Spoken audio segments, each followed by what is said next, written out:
Manif en tant que manifestant en 2010 quand même. Et en tant que journaliste? Et en tant que journaliste, ça fait 3 ans du coup. 3 ans. Voilà.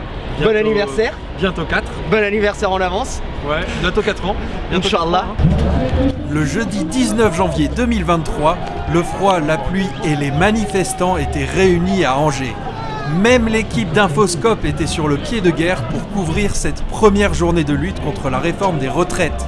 Alors on n'est pas très habitué à voir la CFDT dans les manifestations en général, alors qu'est-ce qui vous a poussé à venir ici à manifester contre la réforme des retraites? Bon, déjà il y a le décideur Laurent Berger qui était porteur du projet pour défiler contre le projet de retraite. Non seulement moi je suis à la retraite, donc je viens supporter les jeunes qui demain n'auront pas de retraite par rapport à ce qui est dit. Et le gouvernement mène les gens en bateau.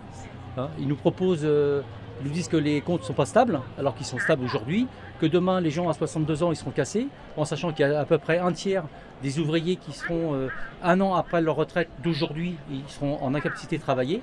Donc tous ces dires, les on-dit du gouvernement ne sont pas fondés.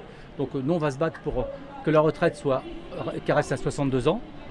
Et puis qu'on ne dise pas aux gens de travailler 3 ans ou 4 ans de plus. Et en plus, il y a un gros problème qui est peu évoqué, c'est que les jeunes d'aujourd'hui qui arrivent sur le travail, ils n'ont pas de place. Parce que sinon on reste jusqu'à 65 ans, personne va nous remplacer. 13 000 personnes, salariés, étudiants, retraités, tous concernés par ce projet de loi, se sont rassemblés dans la capitale du Maine-et-Loire.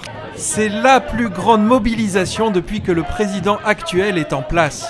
À titre de comparaison, il n'était que 9200 en décembre 2019. Un jour, ce qu'on fera, c'est qu'on louera un camion pour Infoscope, on mettra le Calico, un pognon de dingue, tu vois.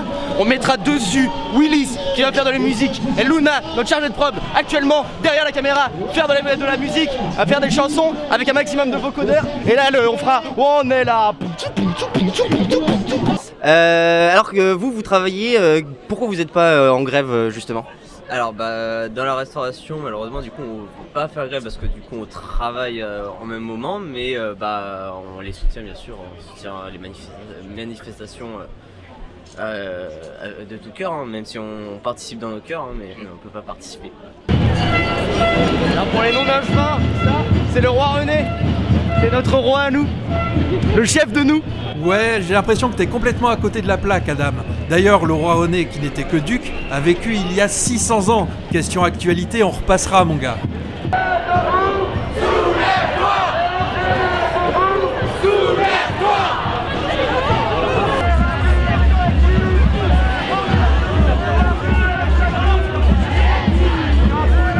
Comment ça se passe actuellement dans le milieu médical? On parlait de la crise de la santé publique en France pendant la crise du Covid. Est-ce que la situation s'est améliorée 3 ans après? Pas du tout, c'est toujours la même chose. En fait, on s'aperçoit qu'on a peu de conditions et dans les conditions de travail dans lesquelles on travaille, c'est pas satisfaisant. On est peu de soignants pour beaucoup de patients ou beaucoup de résidents et on a une charge de travail qui est tellement monstrueuse qu'aujourd'hui on n'arrive plus à assurer les coûts correctement. Et donc de participer et de se dire rallonger jusqu'à 64 ans, c'est pas possible. À un moment donné, on n'aura pas et la santé et le physique pour s'occuper des patients. Et c'est pas eux qui vont venir s'occuper de nous à un moment donné.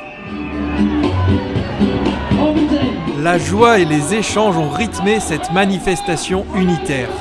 La bonne ambiance a réchauffé les membres de notre équipe, peut-être un peu trop. Moi je pense qu'effectivement si la manifestation d'aujourd'hui a beaucoup de succès, elle n'aura ses pleines valeurs que si on continue à se mobiliser pendant une certaine période. Sinon ça sera un feu qui aura été éphémère et puis qu'ensuite on continuera à faire les mêmes choses. Donc je crois qu'il faut continuer par solidarité, même si nous sommes retraités, eh bien on pense qu'effectivement il faut que les générations entre elles restent solidaires. L'immense succès de cette première journée de grève a repoussé les digues de la résignation. Même le Figaro nous indique que 6 Français sur 10 pensent désormais que le gouvernement devra modifier, voire abandonner sa réforme. Vous pouvez me dire ce que ça vous inspire de voir autant de monde là aujourd'hui? Tu sais, moi je suis plutôt agoraphobe. Donc au fond, ça me fait flipper, tu vois, d'avoir autant de monde. Et toi Ben? Moi je suis tremblant, j'en peux plus là. Comme Laurent Berger, j'aime pas le monde autour de moi. T'imagines quand on était sous le pont? Ah non, j'en pouvais plus. Ah, j'étais mort. Alors se battre pour ses idées, pourquoi pas, mais de mort lente. Alors, je crois que c'est ça. Et tout seul, tout seul. Et tout Chacun seul. dans son coin, Voilà, sur voilà, son canapé. voilà, voilà.